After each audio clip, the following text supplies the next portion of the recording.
Okay. Good evening, everybody. How are you today? On behalf of the Westphal College of Media Arts and Design and the Department of Architecture, Design and Urbanism, it is my pleasure to welcome you to the first of this year's Arfaa lectures. My name is Ulrike Altmüller-Lewis, and I'm the head of the Department of Architecture, Design and Urbanism. Drexel's endowed Faraj and Mariam Bardi Arfaa lecture series was established in 1992 by Peter Arfaa and named in honor of his parents. Peter Arfaa had a long and distinguished career as an architect and educator in Philadelphia, having studied history and architecture at the University of Pennsylvania. Mr. Arfaa joined the architecture faculty at Drexel University in 1972. Here, he taught for 39 years, serving as architecture department head from 1976 to 1985. The ongoing lecture series, which turns 32 years this year, brings design professionals and scholars of the built environment to our campus several times each year. Each fall, winter, and spring quarter, these public presentations consider contemporary, historic, professional, and theoretical aspects of architecture, interior design, and urbanism. The Arfaa Lecture Series gives us a chance to introduce the Drexel community and the greater Philadelphia audience to issues of local, national, and global relevance. They are a highlight of our academic year. I would like to introduce Dr. Daniel Koslett, assistant professor and architectural historian in my department. Dr. Koslett has taken over the organization of the lecture series a couple of years ago, and since then he has worked with the communications team and Westphal College of Media Arts to create a better platform for the Arfaa lectures. So I want to remind you that since last year we've been recording these lectures. They're not live, but if you want to go back and read any of the previous, or listen to any of the previous presentations, please do so. We have a terrific website listing the 90-plus speakers who honored us with their wisdom over the past 32 years. And you will see that with the lecture of our very beloved Mark, who's here, now we make these recordings available. As a reminder, we ask everybody to now register for the lectures. They continue to be free of charge, but this allows us to get a little bit better head count, who is actually, or how many of you are actually joining us. If you are interested in collecting AIA continuing education credit, please make sure, if you haven't done so on the way in, to put your AIA number and your name and email address in on the way out. Other than that, there is only for the sophomores, there was a class list. I don't think the freshmen were required to sign in.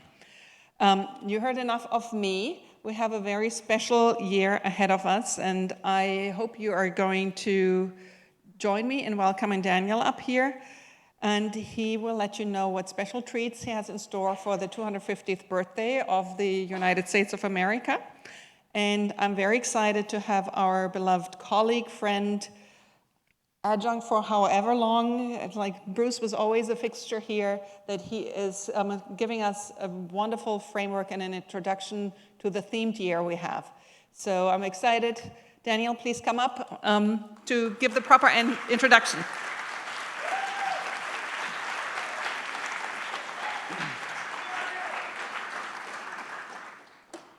All right, thank you, Ulrike. Before jumping into today's presentation, I just want to briefly introduce the theme for this, as you know, our 32nd year of the Arfaa Lectures. To my knowledge, and Mark will correct me, this is, I believe, the first time we've ever adopted an actual theme to link all of our presentations throughout the coming year. So, the Sesquicentennial is upon us. That is the 250th anniversary of American independence. It's coming this July, hence we selected the theme USA at 250, commemoration, representation, and celebration. This milestone is an exciting time for parties and spectacle, but also for introspection and reevaluation of what it means to be American, and more particularly, what it means to instill our ideas and complexities into our built environments, past and present. To these ends, we've selected speakers with unique perspectives on national identity, heritage, and history in our living built environments. Bruce Laverty begins that series for us now with his look at Philadelphia's role in national celebrations in the past. Sean Roberts and Mabel Wilson will join us later on this year, and we hope these talks will not only inform, but also inspire us to think about the city, architecture, and our collective ongoing national experiment in new ways. So, tonight we have our first presentation to be followed by questions from the audience. Students in our evening architecture night classes should stick around for both the presentation and the Q&A. Professors have delayed classes and are aware of your late arrival, so please don't worry. Our speaker tonight, as you know, is, yes, Bruce Laverty. Bruce is a well-known expert in the history of Philadelphia and its built environment. He's been an adjunct instructor teaching courses in architectural history in Philadelphia at the Westfall College of Media Arts and Design since 2010. During his 40 years at the Athenaeum of Philadelphia, he was the first curator of architecture. There, he oversaw a collection of hundreds of thousands of drawings and historic photographs related to American architecture. He's the founding director of the Philadelphia Architects and Buildings Project and the Greater Philadelphia Geohistory Network. In 2021, Bruce received the prestigious James Biddle Award for Lifetime Achievement in Historic Preservation from the Preservation Alliance. Now, Bruce may not remember it, but I remember very clearly being taken into the Athenaeum with my grandfather as a very, very young boy well over 30 years ago, and I was quite amazed by the detailed drawings and historic maps that he'd pulled out for my grandfather ostensibly, but for me to see as well. A formative experience, to say the least. I am, therefore, extra pleased to introduce Bruce Laverty tonight, and so thankful that he has agreed to share his presentation entitled Bricks, Mortar, and the Mystic Chords of Memory, Celebrating America in Philadelphia.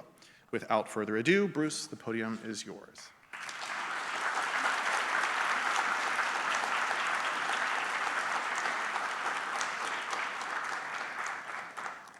I take no credit in the establishment of Dr. Kozlet as the outstanding architectural professor that he is, and it continues to be. But thanks for the shout out. And I have no memory of that particular day. I would like to, let's see. I chose this particular image, and we're going to be seeing a lot of images of Independence Hall here in tonight's talk. But before I get started, I did want to acknowledge Peter Arfaa. Peter was a generous man. He was an extremely funny man. His remarks could be quite biting, and even his compliments could sometimes have more than one dimension to them. But incredibly frank. You always knew where you and others stood with Peter.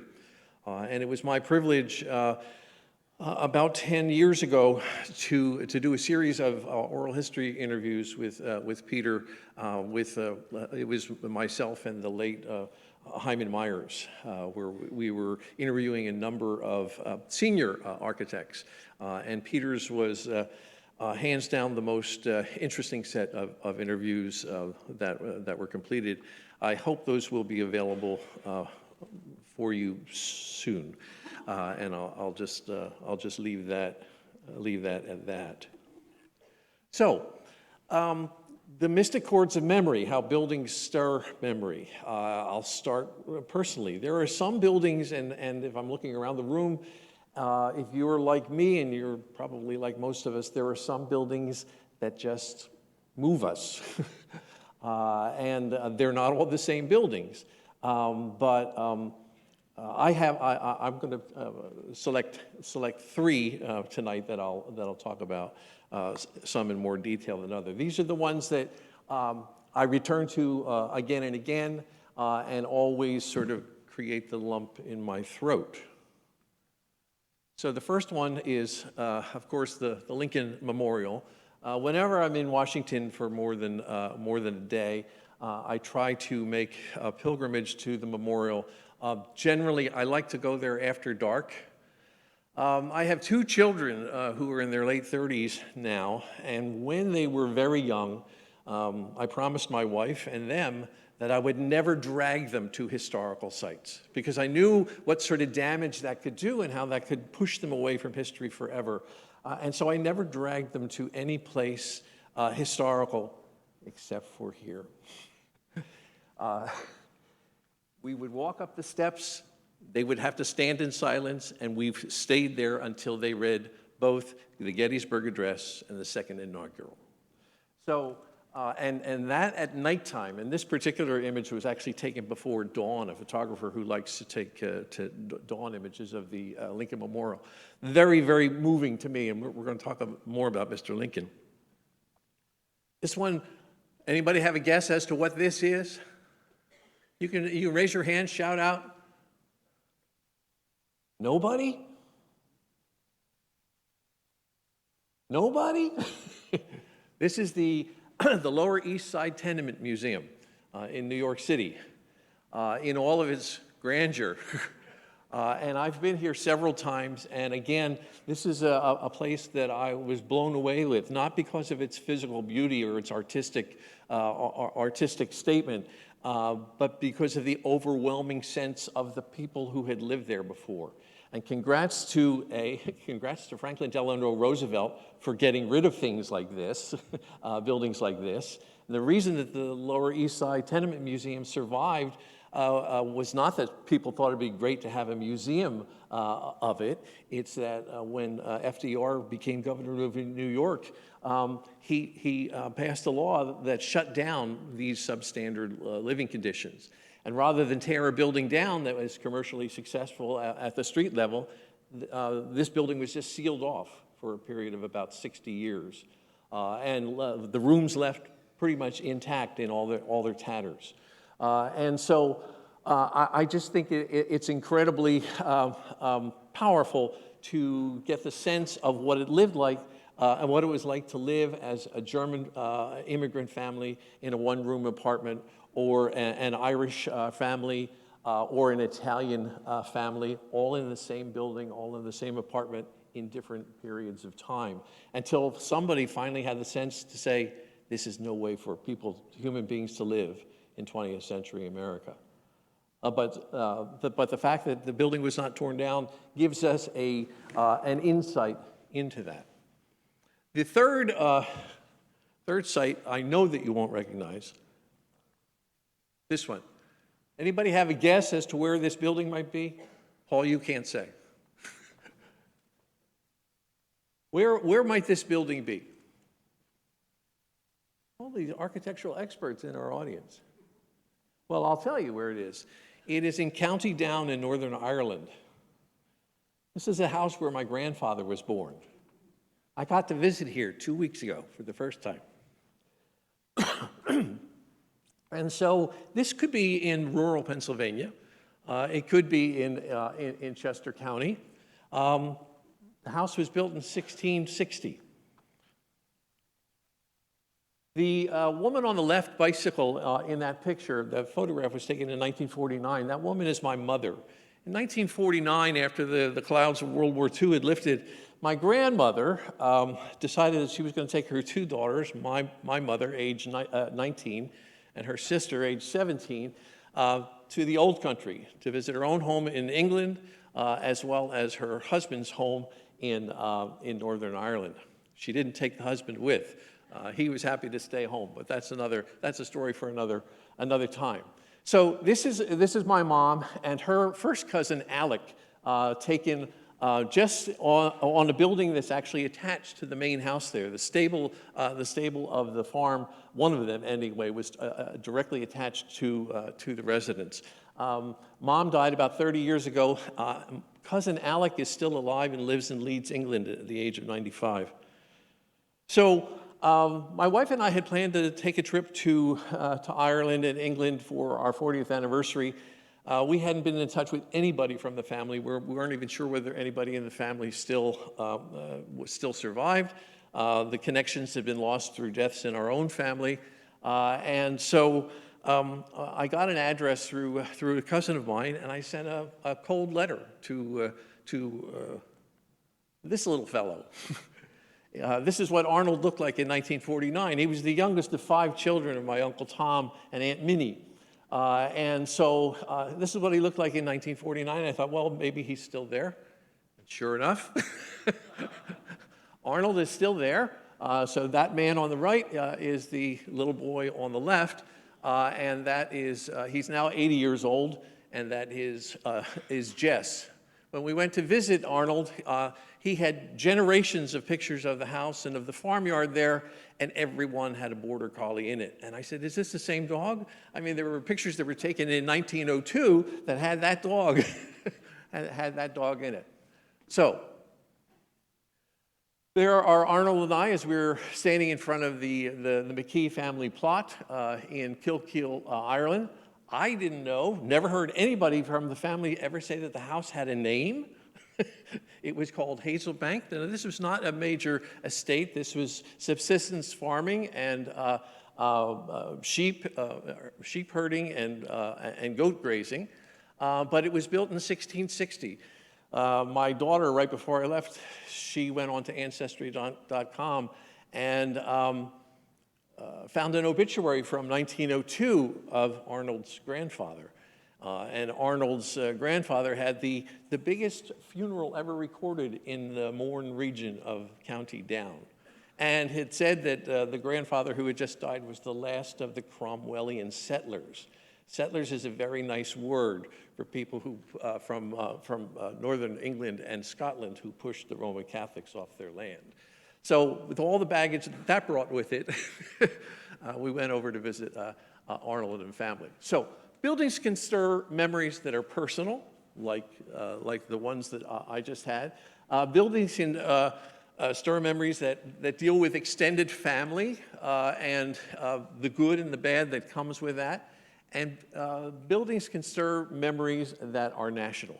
So let's take a look at how Philadelphians learned to remember. Here we have the slate roof house. Washington didn't sleep here, but William Penn did. Not for long, but on his second visit to Philadelphia, Penn was only here for 4 years, 2 years at the very founding in 1682 to 84, went back to England, spent a lot of time in court, and then in 1701 came back for another 2 years. And he stayed in the slate roof house built by a fellow by the name of Samuel Porteous. It was on 2nd Street between Walnut and Chestnut Street.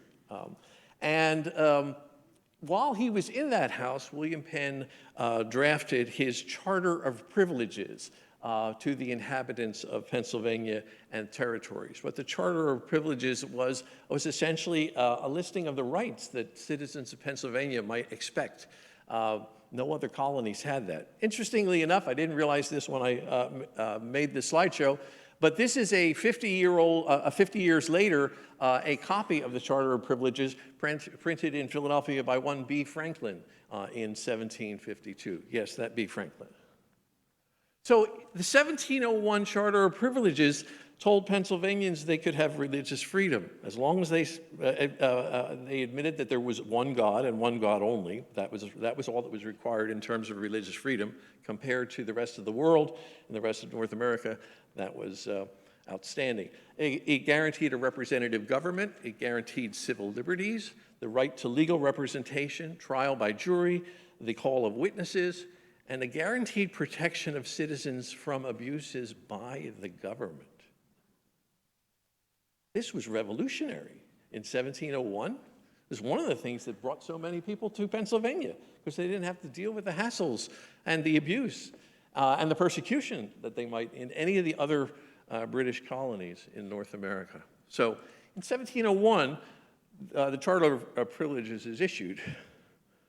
And in 1751, an anniversary year, it was an anniversary worth celebrating, and they were celebrating all these things. So how do you celebrate an anniversary? Well, let's buy a bell.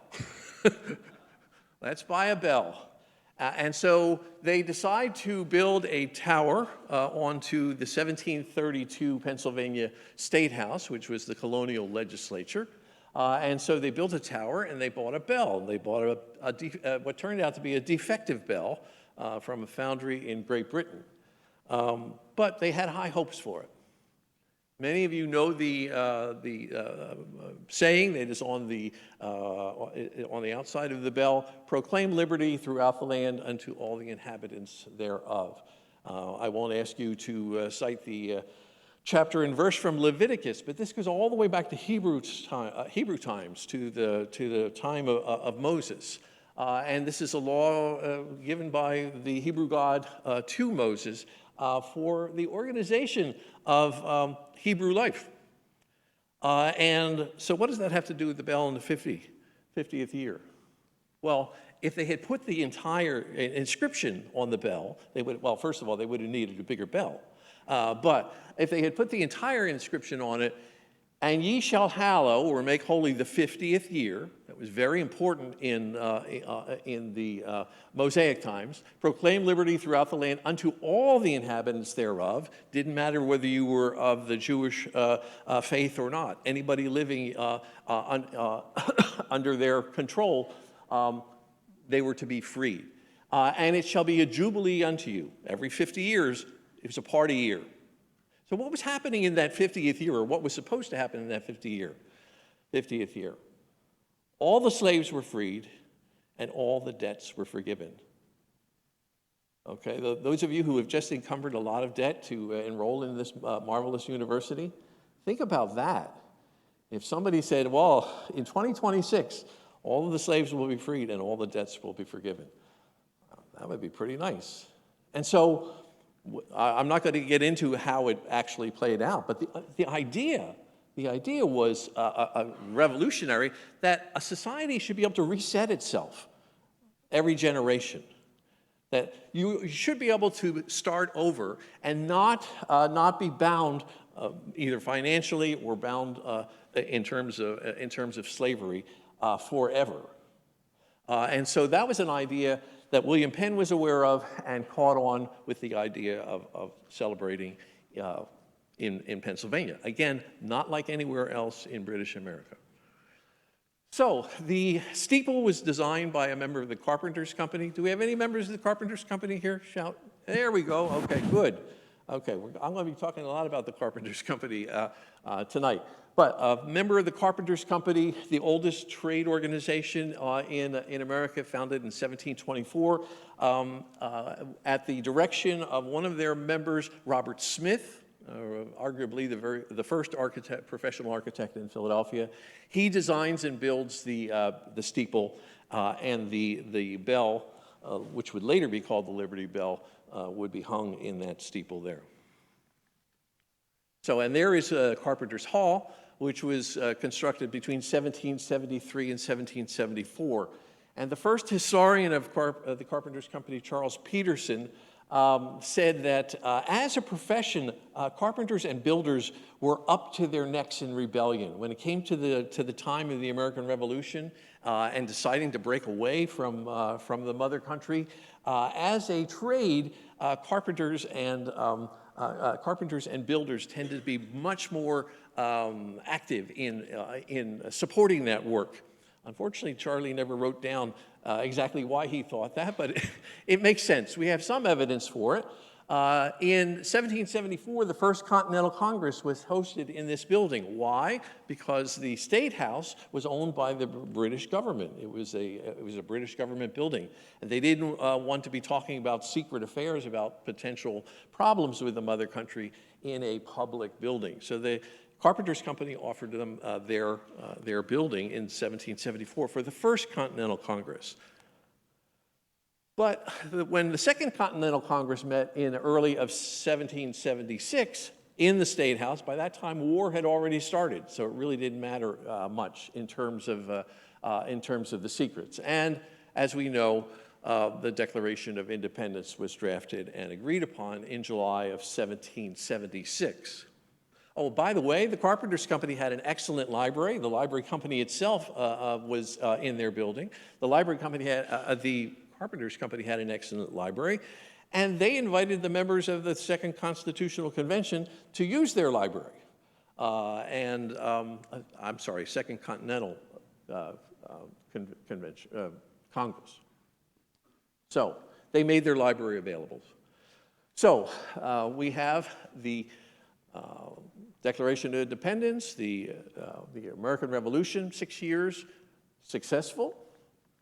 The Articles of Confederation proved to be unworkable, and so once again, the representatives of the states go back to the Pennsylvania State House and try to hammer out a better solution.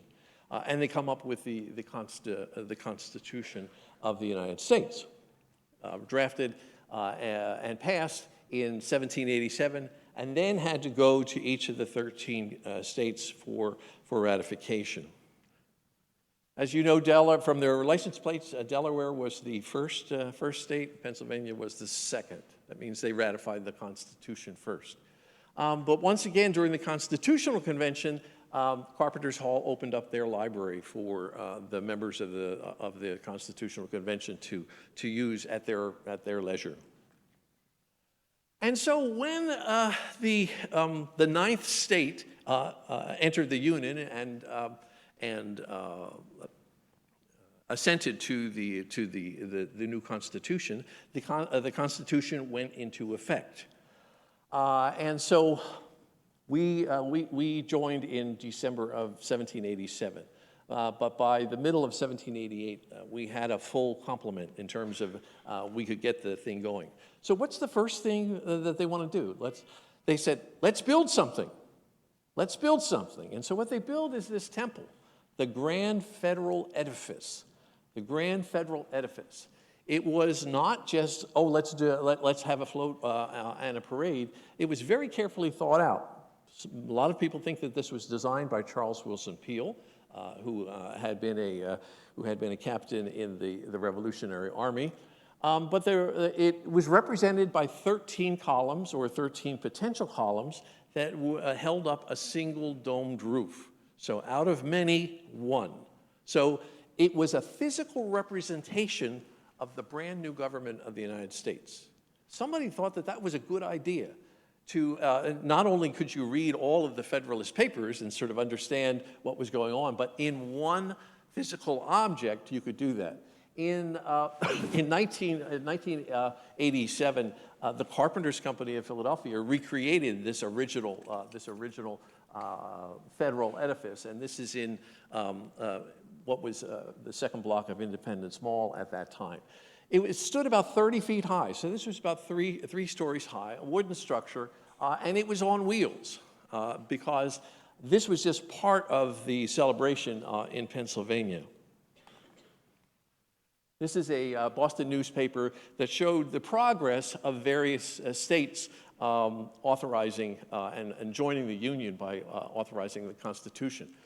There is North Carolina being blown into place by a symbol of the Greek god Saturn. And the last crumbly one is Rhode Island. It was the last one to be. It says, the foundation is good and it may yet be saved. And so apparently it was saved because Rhode Island is now part of the good old United States. So what do we do on July 4th of 1788 in Philadelphia? Let's have a party. Let's have a parade. And so they had a parade. Now remember, the population of Philadelphia at the time was only 28,000 people. There were 5,000 participants in the parade. 5,000 people marched. And they started at 3rd and South, and they worked their way past the State House and out Market Street, and I'll talk a little bit more about where they finished up. They organized themselves by the trades. So this banner, which was painted or designed by Charles Willson Peale, showed a barrel of tobacco and a tobacco plant, and these were the tobacconists in the city. The shoemakers and the not seamstresses, the tailors, and also the carpenters and the builders had their own floats. There were 85 floats in that parade. 22,000 people were watching. 22,000 people were watching along the way. Everybody in the city was either on the parade route or in the crowd. And so where were they going? And they were all, well, in the federal procession, the bricklayers group carried trowels, and they sported a banner, which we don't have a picture of, sadly, of a rising sun over the federal city rising. And the motto, which again was attributed to Charles Willson Peale, both buildings and rulers are the work of our hands, which is this play on words that not only are the buildings the work of our hands, but the rulers, like you would measure something with, are the work of our hands, but our rulers are the work of our hands. So that was a pretty gutsy thing to say and to celebrate a whole new concept in governance. And the carpenters and the builders were right in the thick of it. But those of you who know carpenters and builders also know they like to have a good time. And that was sure to be held. So where did the parade end up? Well, it ended up at Bush Hill, which today would be about where the community college is at 17th and Spring Garden Street. So in the northwest quadrant of the city above Vine. And so it's estimated that there were 17,000 people, 5,000 from the parade and 12,000 followers on, who ended up on the lawn at Bush Hill. And so we have records that there were 4,000 pounds of beef, 2,000 pounds of ham, 1,000 barrels of strong beer, and fireworks. That must have been quite some party. We don't know whether they had a cheesesteak stand or whether it was with or without, but it was some party.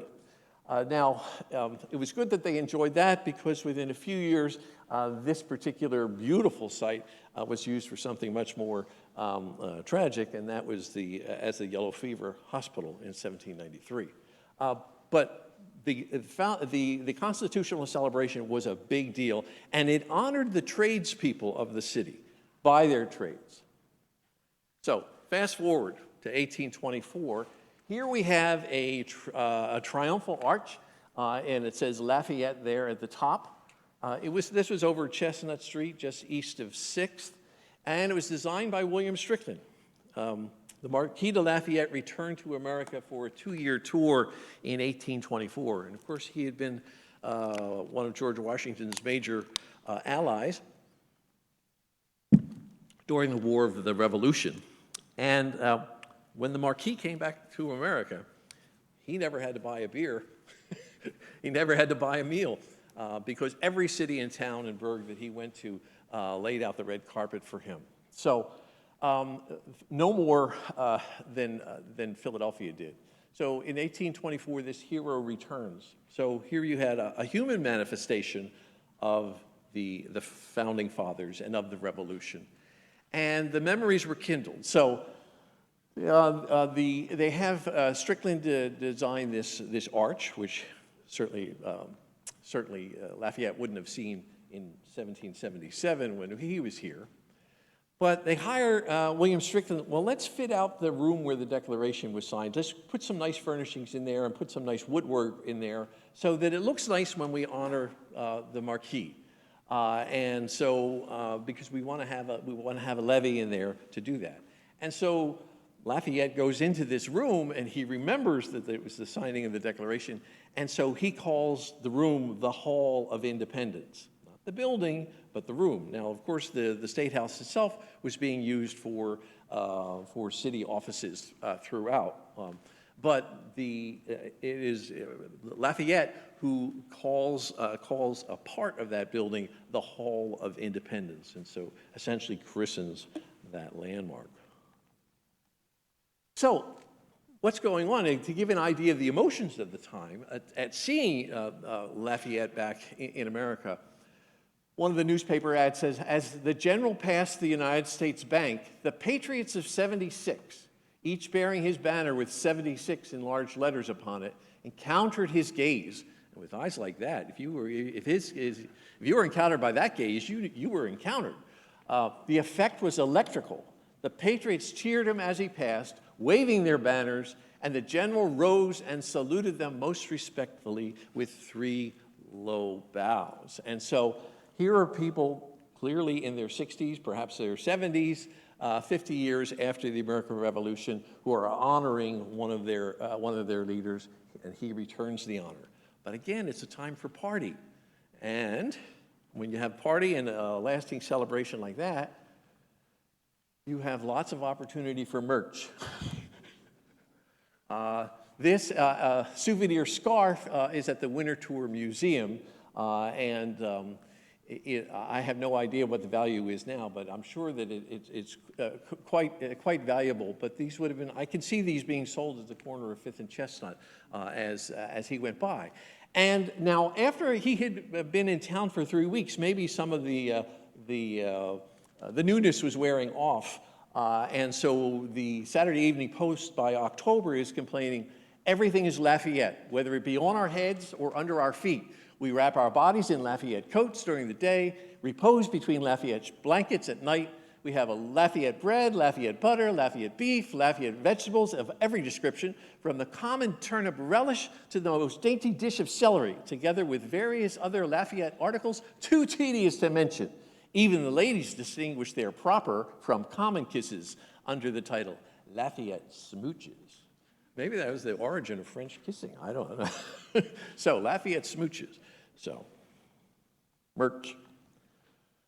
So in 1824 to 1826, a new consciousness emerges, starting with Lafayette's visit, and then with the great coincidence of July 4th, 1826. What's the great coincidence that happened on that day? Thomas Jefferson and John Adams die on the same day, and they picked July 4th. And they didn't even have a chance to buy any of the merch that was going to be available. But with that death, suddenly there's a consciousness among Philadelphians and among Americans in general, but especially Philadelphia, that we were losing the generation that fought the War of Independence. That memory would be gone. And so they're beginning to realize that Philadelphia is a place with a history rather than Philadelphia just being a place that's doing stuff, and living life. That we have a history, we're in a new country, a relatively new, we have a history, so now what do we do? So what do Philadelphians do? Well, they started an institution to collect historical stuff. The Historical Society of Pennsylvania opens in 1824. And they begin to think of the room where the Declaration of Independence was signed as a sacred place, a patriotic shrine. The religious and the governmental sort of overlap here in terms of our nomenclature. And, oh, by the way, had the top architect in the city, William Strickland, design a new steeple for Independence Hall, for the State House, that is consciously designed to look like it was built a century earlier. So he builds a new steeple, replacing Robert Smith's steeple, and it's consciously designed to look like it was built in the 1730s. So is that historic preservation? Today we would say no, but it's a historic consciousness that hadn't existed before. So another thing that happens around this time is start talking to old people. The people that had a living memory of the time when the revolution was being fought. The olden time, as John Fanning Watson called it. Write down, collect, illustrate, and publish what they say. Find a dependable place to keep that kind of stuff, like maybe a historical society. Luckily for him, there was one that had just been founded. And editions of Watson Annals were published in all of those years and continued to be published into the 20th century, long after he died in the 1850s. Now, this was not history of the modern or even history with a capital H of those times. These are oral histories. He didn't do citations, he didn't do double checking. He talked to people and he wrote down what they said. And a lot of times what they did is they described not just their lives, but their city. And so he needed somebody who was going to draw what these people were saying. And so he hired a fellow by the name of William Breton to start drawing what people were talking about. On the left is a watercolor that he did of the President's house at 6th and Chestnut Street. Breton would go on to become a lithographer, which was, that process was in its infancy, but it made the publication of those images much cheaper than they would have been if he had been a steel engraver. So there we have the original, there we have the lithographic print that showed up over and over again. And it wasn't just for this, but for all kinds of things that Fanning was having people describe. There's no other way to know what buildings looked like in the age before photography without this kind of work. And so there is William Breton's 1828 view of what the State House looked like in 1778. So it's a conscious historicism. And of course, here we have Birch's views of the contemporary city in 1800, and then William Strickland's new design for the tower in 1828.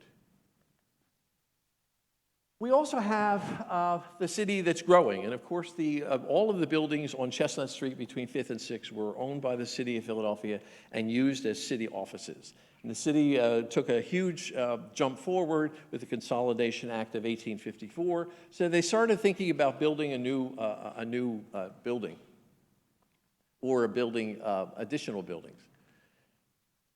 Before we get to that, so.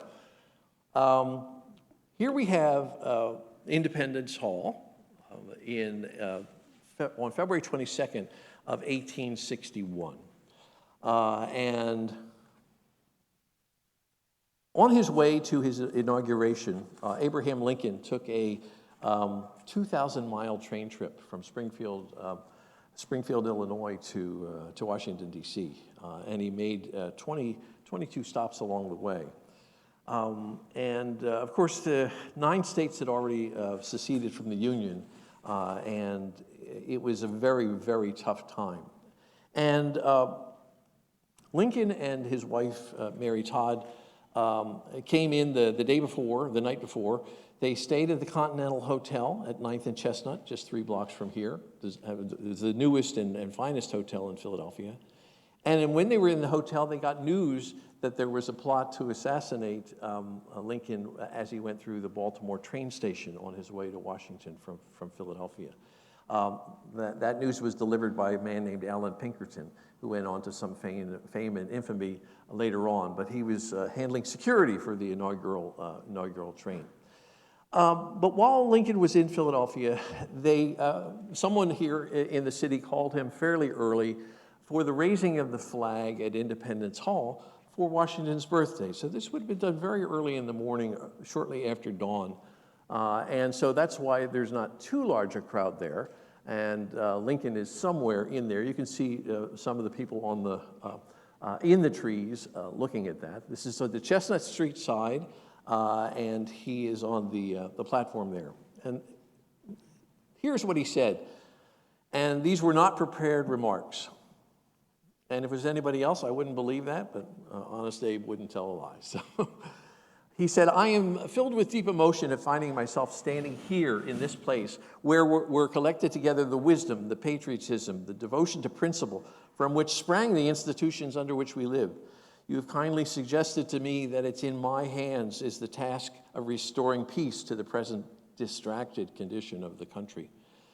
I can say in return, sir, that all the political sentiments I entertain have been drawn, so far as I have been able to draw them, from the sentiments which originated and were given to the world in this hall.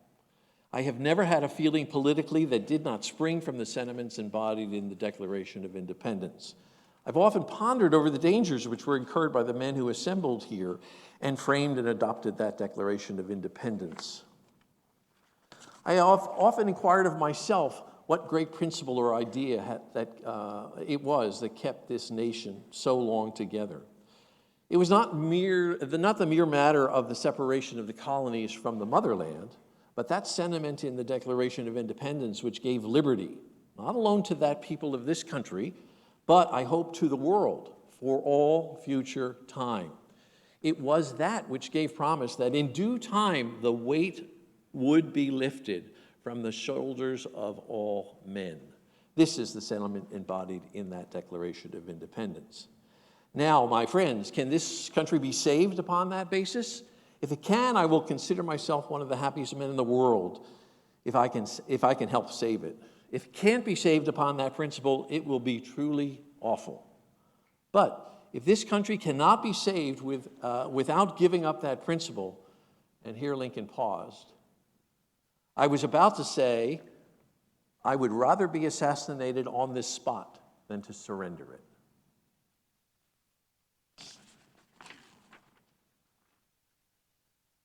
So, I did not expect to be called upon to say a word when I came here. I suppose I was merely to do something towards raising a flag. I may therefore have said something indiscreet, but I have nothing to say but what I am willing to live by, and in the pleasure of Almighty God die by. Now, 10 days later, at his first inaugural address, Lincoln finished with this sentence: "The mystic chords of memory stretching from every battlefield and patriot grave to every living heart and hearthstone all over this broad land will yet swell the chorus of the Union, when again touched, as surely they will be, by the better angels of our nature." Our first and perhaps only poet president. So here you found Lincoln, who was moved by this building and by the things that occurred here and the memories that were stirred up and how that should be affected broadly. Of course, we know that Lincoln would make another visit to Independence Hall in 1865 when he did give his life for the Union. This is his hearse that was on the corner of 6th and Chestnut Street. They say that the Chestnut Street was completely filled with mourners all the way up to the Schuylkill River from 6th Street. He lay in state for 24 hours in the just outside actually he was in the Hall of Independence. So a few years later, the city is growing, and John MacArthur Jr. comes up with an idea to build the new city hall on Independence Square. Now, MacArthur knew that he could not get away with suggesting that Independence Hall itself be demolished. But here we see his wonderful Second Empire building sort of dropped in from outer space on top of Independence Hall. And I read one description where he said that the new building wouldn't overpower the older building, but it would cradle it. And I thought that was somewhat disingenuous. My feeling is that MacArthur knew that everybody would hate this. And I think it was MacArthur's idea to make something that was so hideous that the city, which actually voted by referendum the following year, choose another site, either Washington Square or Center Square. But that's what might have happened in that 1870 time in between. Somewhat closer look. And so this is the building that remained for most of the 19th century. The wing buildings just to the east and the west of the State House were designed by Robert Mills for city purposes in 1812. But all of the flank buildings, Congress Hall and the Supreme Court building, were also used for city offices. So, we got to 1876. And on New Year's Eve of 1876, there's a party with fireworks at the State House there. You can see that the arrangement of the buildings is the same. Behind the building, with all the lights on, is the first incarnation of the Public Ledger building at 6th and Chestnut Street. And that was also one of John MacArthur's works. And so this was leading to the Centennial Exposition of 1876. We could do courses and courses on the Centennial, but we're going to whirl through it. But a couple of things that I noted while I was trying to put this lecture together was this color illustration on Frank Leslie's illustrated historical register of the Centennial. Leslie was a illustrated newspaper producer in New York, and he saw a good thing. He knew a good thing when he saw it, and he did these extensive catalogs of what people could see at the fair and did see at the fair. Now, it's kind of interesting here, the iconography. You have 4 female figures on this outcropping, 1 male figure. The male figure kneeling is a Native American. The female figure on the right-hand side is a black-skinned, perhaps African, maybe Caribbean woman. And then standing there, you have 3 women. You've got America, Lady Liberty there with the helmet on. You have a representation of Europe there in the middle, And then, interestingly enough, you have a female figure that represents either Asia or South Asia. But I thought it was interesting that there are 4 women and 1 man in this image. The subservient position of the people of color is not uncommon at all. And so America is pointing to, look, this United States Capitol here, and I have a somewhat smudged ABE Books version of this catalog, and it looks like Machinery Hall is on fire there, but she's pointing to the Centennial. The architect's hard at work. The Centennial Photographic Company didn't capture this, but Leslie did.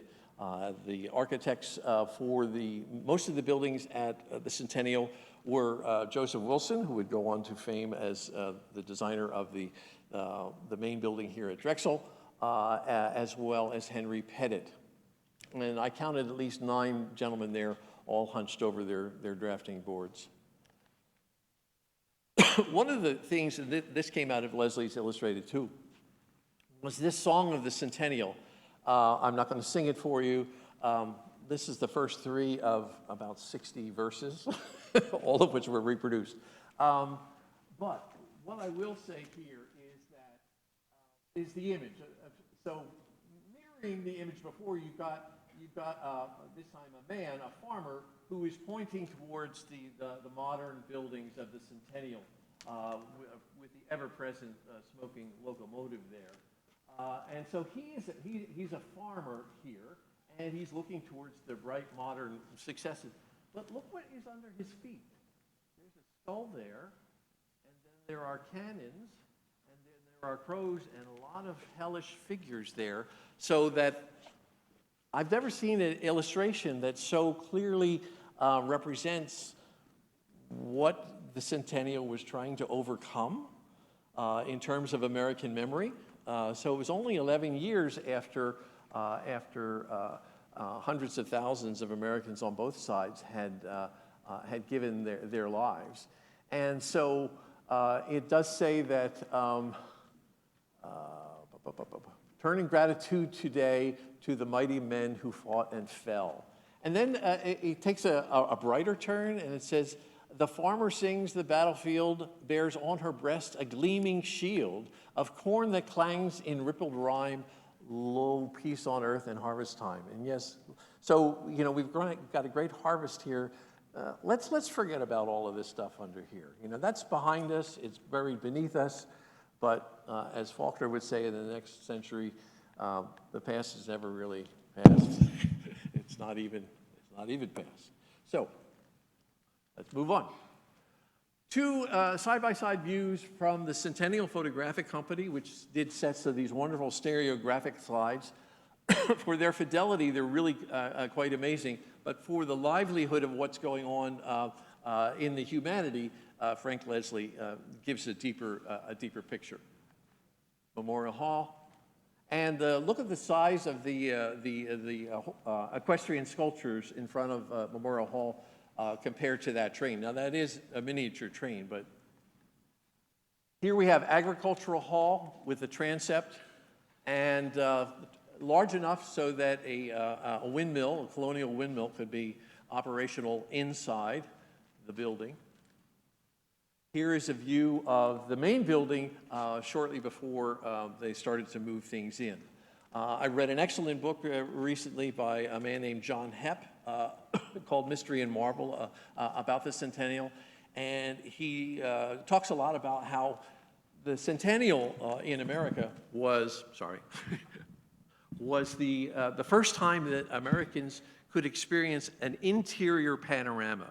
Americans were used to great exterior panoramas, and if you think of the Hudson River School, this was the first time they could be inside of a building and think of it as a panorama. There were children's books that talked about the scale of the Centennial, and they said, well, if you want to try to think about the main building, think about a building that extended from 6th Street to 9th Street and from Chestnut to Market, all in one house, all under one roof, to get kids to get a better understanding of what the size was.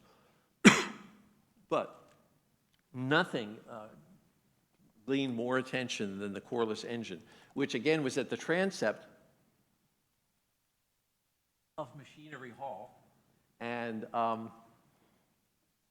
stood 45 feet tall. So this was a 4.5-story building within a building, and it moved. And not only did it move, but it powered the thousands of machines in that building and beyond. Now, in the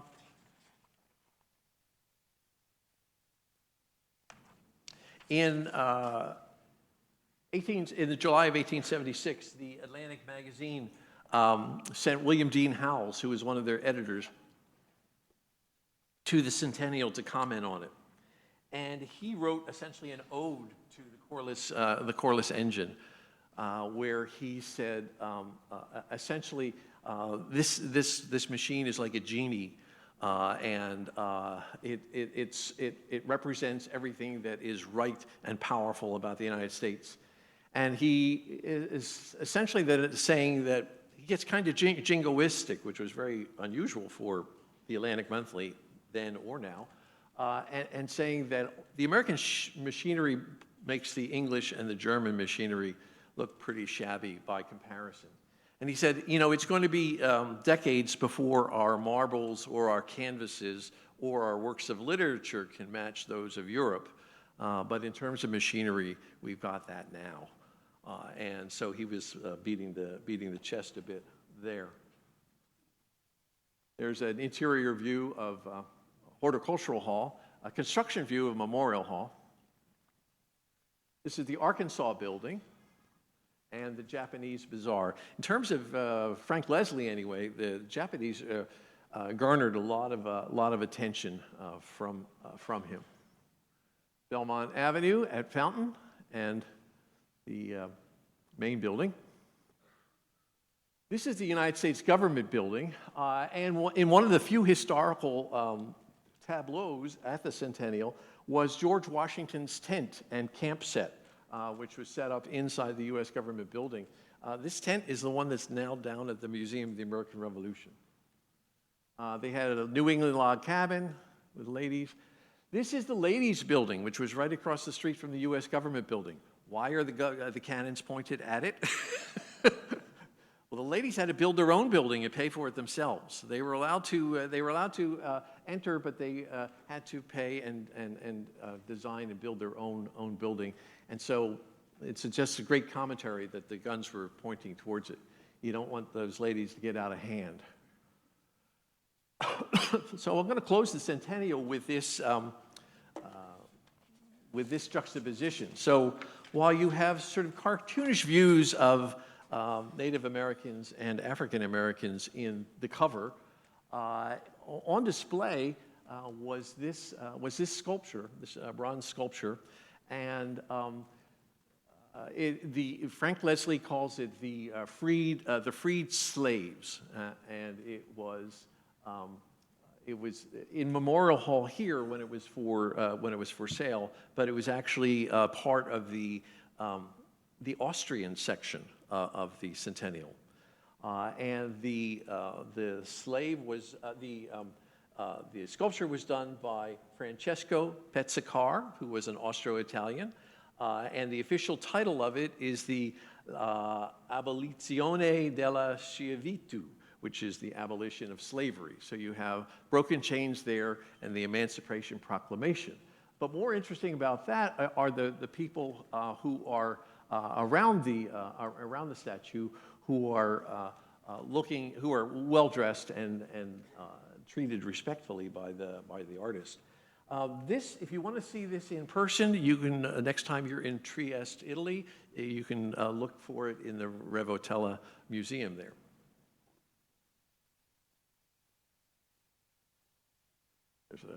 Meanwhile, back at Independence Hall, there was Richard Henry Lee III was giving a speech on the square side of the mall, and Elizabeth Cady Stanton reached up and handed the MC a note which included the Declaration of Rights for Women of the United States. He refused to read it, so she went around to the front of Independence Hall on Chestnut Street and she read it out loud from there.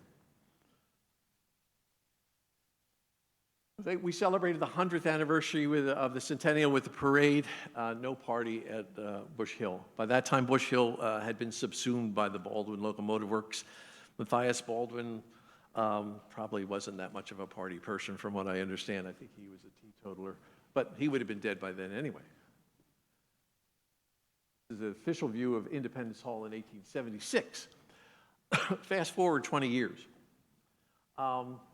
Once all of the city offices had moved to the new City Hall at Center Square in 1895, it left all of the buildings on Chestnut Street empty with the idea that now they could be treated as historical shrines. And so how do we do that? Oops. Well, one of the things we did is the DAR stepped forward, the Daughters of the American Revolution. And they said, okay, let's hire an architect to restore Independence Hall. That will be our gift to the city of Philadelphia. And as Ann Richards used to say down in Texas, God bless their hearts. And the DAR had a great idea, and the problem was that they were looking at, they hired somebody who really didn't care very much about the historical evidence, and he restored the building to what it would look like if the colonials had only had enough money and enough good taste. So it was an outrageous restoration, and a lot of original woodwork was destroyed. It was so bad that the Philadelphia chapter of the AIA created a committee for the preservation of historic monuments. And they said, look, we've got the evidence. We can put the building back together. They went to the city. And the city said, the building's just been restored. You're not going to do that. But when it came time to restore Congress Hall, they called on the AIA. So the bad work that the DAR paid for, and T. Mellon Rogers did, sparked the creation of the professionalization of preservation right here in Philadelphia. So fast forward to the 20th century, and as part of the City Beautiful movement, the Benjamin Franklin Parkway was already well underway by 1922. Under Mayor J. Hampton Moore, it was decided that the Parkway would be an excellent site for a World's Fair, celebrated in 1926, building on what had already been done and then extending it well past the Museum of Art to this would be a stadium that on what would be about where Hatfield is now. Here's the Girard Avenue Bridge. This plan was approved in 1922. The problem was that the mayor of the city changed in 1923, and W. Freeling Kendrick became mayor. He was sort of in the pocket of the city machine that was run by a guy named Bill Vare, who had lots of property in South Philadelphia and the swamplands down there. And so the Sesqui got switched to South Philadelphia. But not before the City Beautiful folks got to do some wonderful drawings. This is a Jacques Grébert drawing from 1924 for a Memorial Court of Independence. This is the view of the Liberty Bell outside the building as early as 1924 with an arcade on Market Street. This would be a view of Independence Square, and then the view of the Great Marble Court. And they, again, a mixing of religious and governmental nomenclature, that where the Liberty Bell is called the Liberty Bell altar. We don't know what was going to be sacrificed on that altar, but it was actually identified as an altar. This is Grébert, 1924, before things went south, literally, to South Philadelphia. So, the Sesqui ends up in South Philadelphia, 26,000 15-watt light bulbs on that Liberty Bell. And when the Sesqui closed, that entire structure was sold for about $55. And I think that the light bulbs alone must have been worth that much. There's a view of it. It was open before it was finished. One of the reasons that the Chicago World's Fair of 1893 was so successful is that they didn't open it in 1892. But one of the things that occurred at the Sesquicentennial was Mayor Kendrick had to come up with something historical, and he didn't know anything about history. And so he talked to a woman whose name was Elizabeth Price Martin. And they said, well, how about if we, she came up with the idea of doing these recreations, historic recreations of houses that would have been in Philadelphia around the time of the Revolution. And so at the ends, you see the Market Head House, and you see the courthouse right in the middle of Market Street there. You have a Friends meeting. You can see the Loxley House there in the middle. It would be easier if I pointed with this. The Loxley House here. The slate roof house down here. And then what they did was they got the various department stores to sponsor these and then fill them with historical furniture that could be easily purchased at John Wanamaker or Snellenberg's or Gimbel's. And so Wanamaker's had the Indian Queen Hotel. Jefferson House was by Strawbridge and Clothier. So of people who came to the Sesquicentennial, this was the only thing that they said that they liked after they got through that big bell. And there were real professional architects involved who knew something about history. R.B. Oakey, who would become a major player in the colonial revival in the 20th century, as well as Bissell and Sinclair. So when the Sesqui closes, the Women's Committee of 1926 that Mrs. Martin headed, they took over Strawberry Mansion and oversaw the recreation of Strawberry Mansion, not recreation, but restoration of Strawberry Mansion.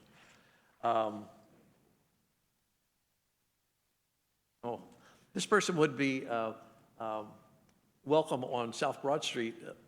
Welcome on South Broad Street on any New Year's Day, but she was one of the costume guides there.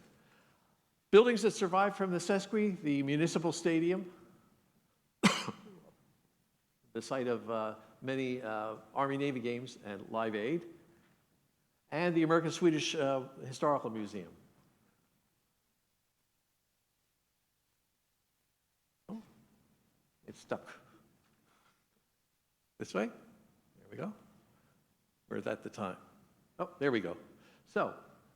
So when Miss Martin and the committee of 26 were working on Strawberry Mansion, this woman, Frances Ann Wister, went to her and said, why don't you work on buildings in the city, in the downtown, in Old City, to work on their restoration? And Mrs. Martin said, no, it's too complicated to get the property rights. So Frances Ann Wister, of an old Philadelphia family, she said, I naturally assumed that some prominent man would be found who would undertake this job.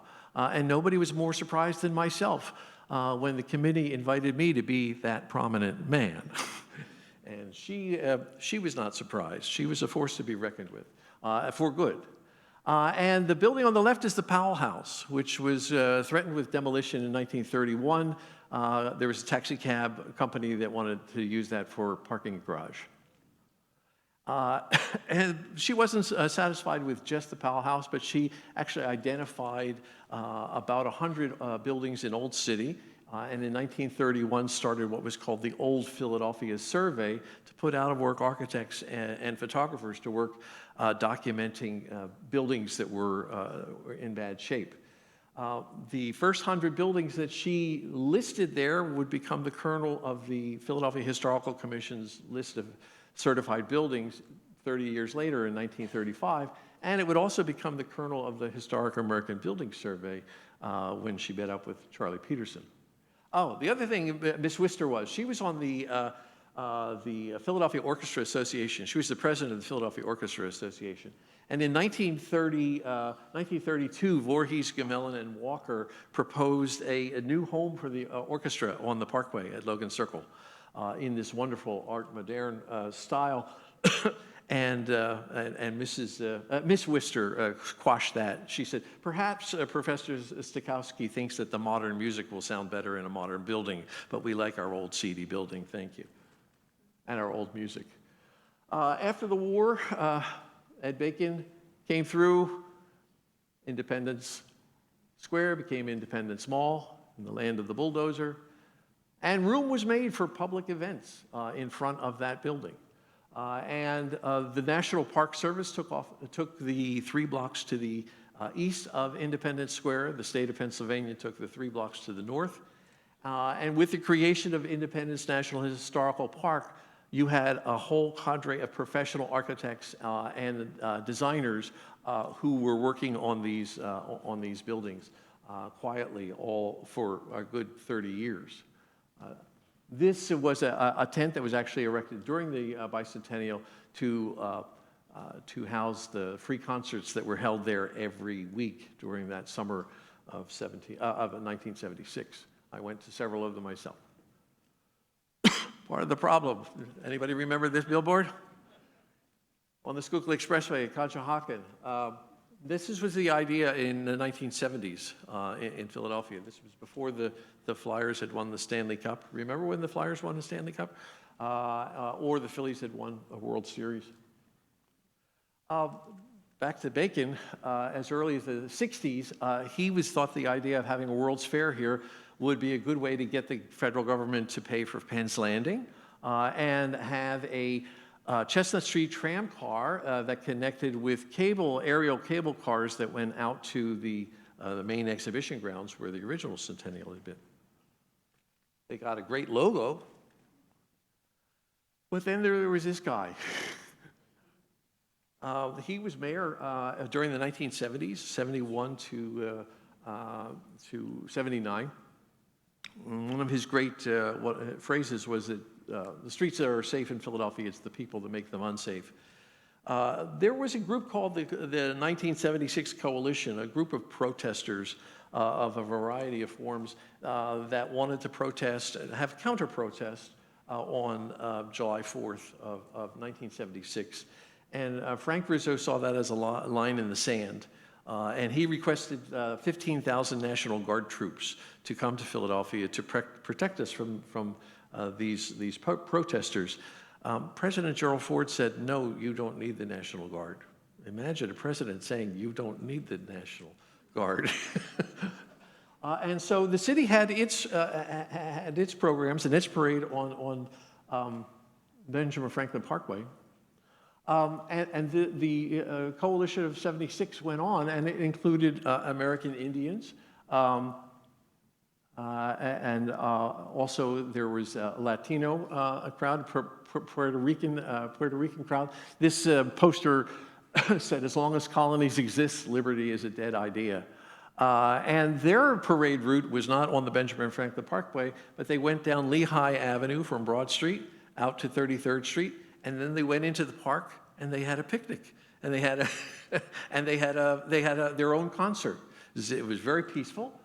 The next week, the Philadelphia Drummer. Does anybody remember the Drummer? Used to be able to get in the newspaper stands. It was a sort of counterculture paper, and they said in our 201st year, what does the city look like as we start our 3rd century? And they take pictures of what things look like in Mantua, just a few blocks from here, in Worcester, in Germantown, South Philly, and North Philly, and discussing some of the real problems of poverty and inequity in Philadelphia that weren't addressed. We'll skip over that. 2 days later, Queen Elizabeth showed up, and Frank luckily didn't have to greet her with the National Guard. Good things that came out of the Centennial. The Mitchell-Jergla design for the Liberty Bell Pavilion, which sadly was lost. The recreation of the Jefferson House and the City Tavern, thanks to Benjamin Franklin and the Philadelphia Contribution Ship fire insurance surveys that allowed them to reproduce those. The Philadelphia Visitors Center, Independence Visitor Center, now. And the Living History Museum, which was on North 6th Street, where the WHYY studios are now. But one of the few places that was designed for the Bicentennial, and is still open, was the Mummers Museum by Venturi Rauch and Scott Brown. We have a very important Drexel personage that was involved in this and got very, very involved, our own Paul Hirschhorn, who swiped that outfit from the museum, or you swiped it off of Jason Kelsey's back? Yeah. So, you've been very patient. A couple of things in conclusion. If we look back at the celebrations of the last 150 years, 1876, 26, and 1976, they have certain commonalities. Each one followed a time of great loss of American lives. Certainly no more than the Civil War would be one of those, 700,000 dead. In 1926, the memory of World War I was still fresh in many people's minds. And in 1976, we had just concluded a 22-year war in Vietnam with 50,000 American dead.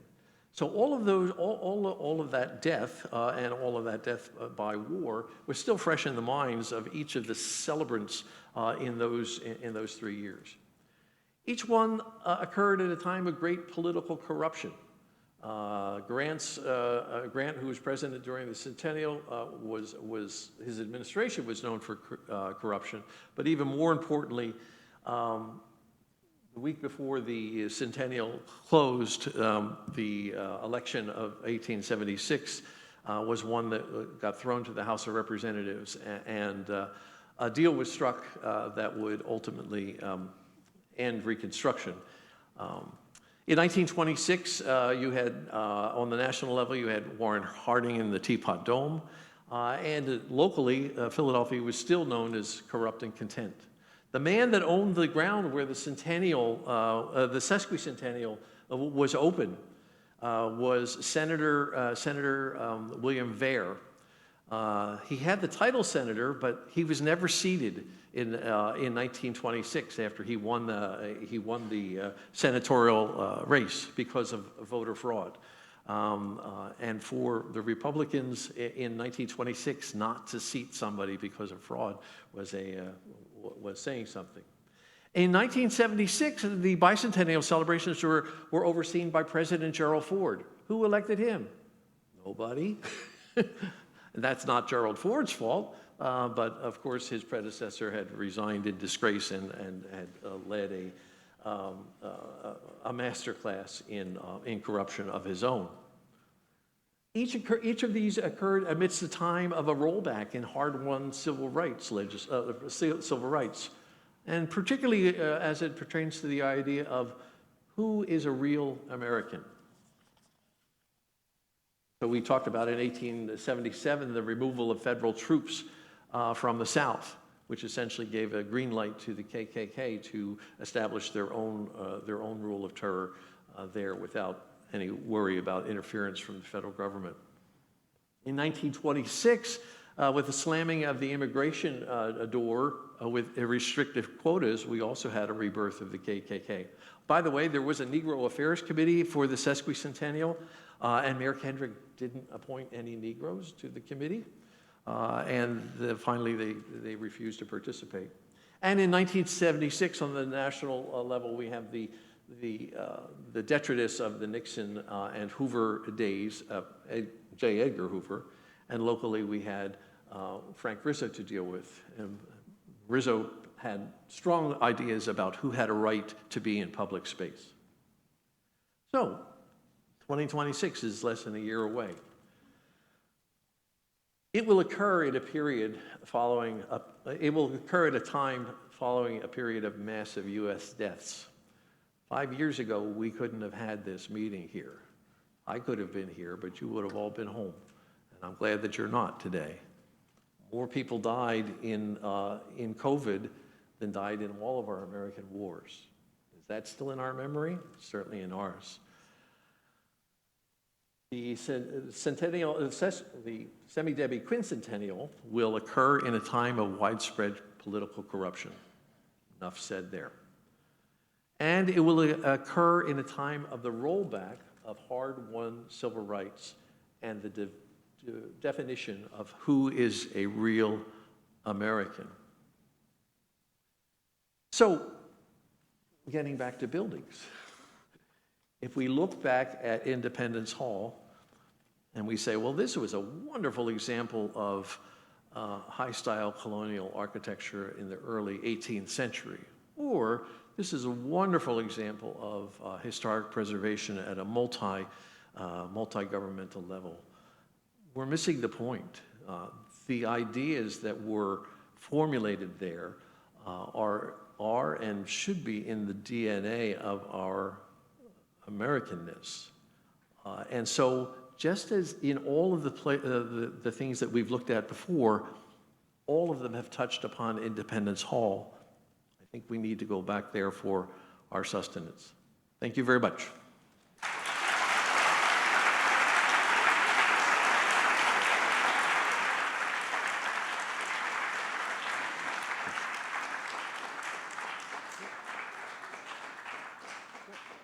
Great. Thank you so much, Bruce. That was really great and quite a lot to think about for sure.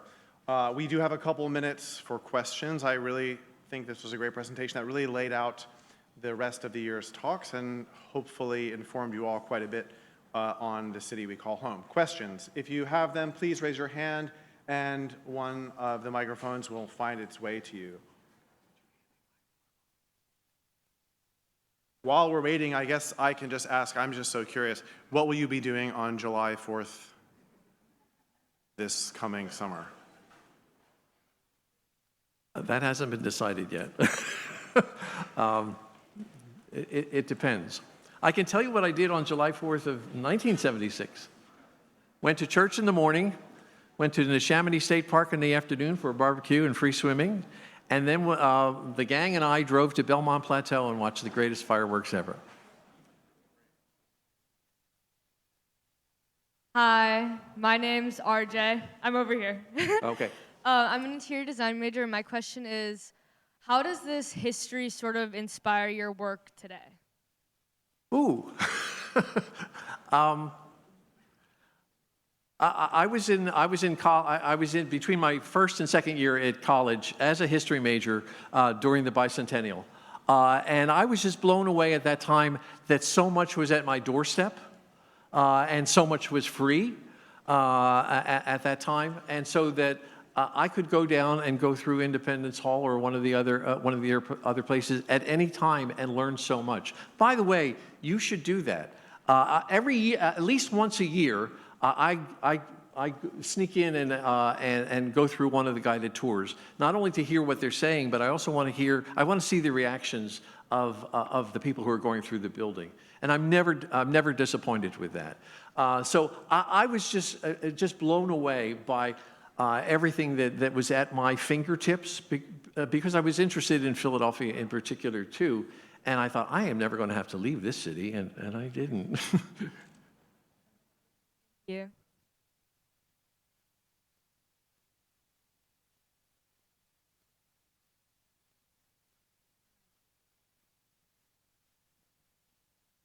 So you mentioned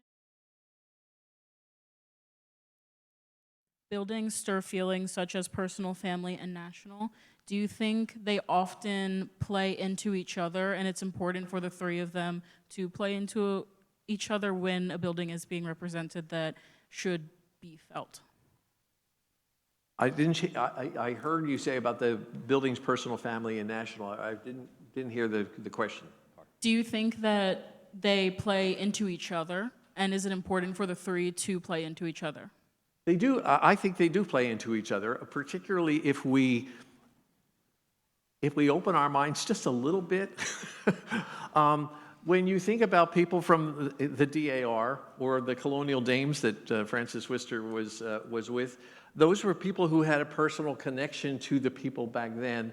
And whether or not they should have been the only stories being told, that's certainly not true. But I think that most people will be surprised that we're all connected to that. I have a nephew who, at one of our family gatherings, the things go across the table, and he's about 35 years old, successful entrepreneur, and somebody mentioned Lyndon Baines Johnson, and he said, "Who's that?" And so we said, "Well, he was president of the United States." in the 60s. And he said, why would I care about something that happened before I was born? And that stabbed me right in the heart. And I came right back at him and I said, don't you know you happened before you were born? That the world did not start, when you emerged from the womb. And you're cutting yourself off from an awful lot. And so history's for all of us. And one of the wonderful things that's changed in the last 50 years is that a lot more of history is being told than had been told in 1976 or certainly in 1876. Now it's being challenged because some people are uncomfortable. So yes, they definitely interconnect.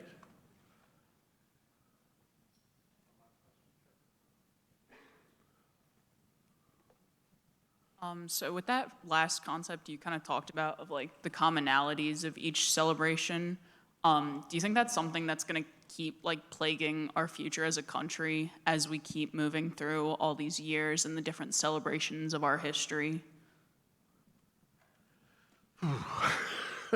Boy, that's a good question. I don't know. What I do know is that Americans have been through some very rough times. The ideas that are being shared today, the challenges that we have from those ideas are not new ideas. And so it's all the more important for us to recognize that these are ideas that have been trotted out before. We need to be aware of that. And we need to be involved, and we need to learn, and then we need to teach. When I was about 12, this would have been in 1970, a film came out called Night and Fog about the Holocaust, and they had shown it to us in high school, and I was talking to my mother about it at home, and she said, someday before you die, people will say this never happened. And she said, it's up to you to tell them that it did. My algebra teacher had a number on his arm. Dr. Werner had a number on his arm. And she said, sure enough, people will tell you that this never happened. It's up to you to tell your children. So it's up to you to learn and to share that, because the world didn't start when you were born. And thank goodness it didn't start in 1958. That's the year that gave us the Edsel and Laverty. All right, well, I think we better wrap it up. Thank you so much. Thank you.